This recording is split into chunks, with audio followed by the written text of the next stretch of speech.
So let's start with a very quick introduction to LinkedIn. LinkedIn is one of the first social media platforms that really kind of gained any exposure. It started back in 2003. There are something like 467 million users worldwide now. That is split obviously across the world. 110 of those million are in Europe, and predominantly obviously America will be the huge proportion of that.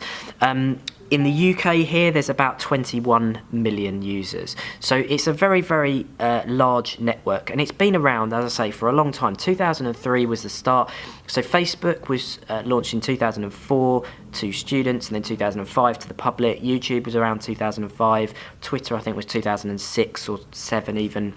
So LinkedIn predates those, and it was, when it first came out, it was all about the C-suite, so the CEOs, the CFOs, the CMOs, and it really made its play for that kind of market. So it had a very, very high average income level of its users, and over the years that's obviously changed as it's got wider and more people have subscribed to it and started to use it. But for me now, LinkedIn is the corporate network. If you have a scale of social networks, you've got Facebook and Instagram over this side, where it's very personal, it's all about photographs and video sharing, and over this side you've got LinkedIn with its corporate network and nature, and then somewhere in the middle you've got Twitter and things like that, where it's a bit of both.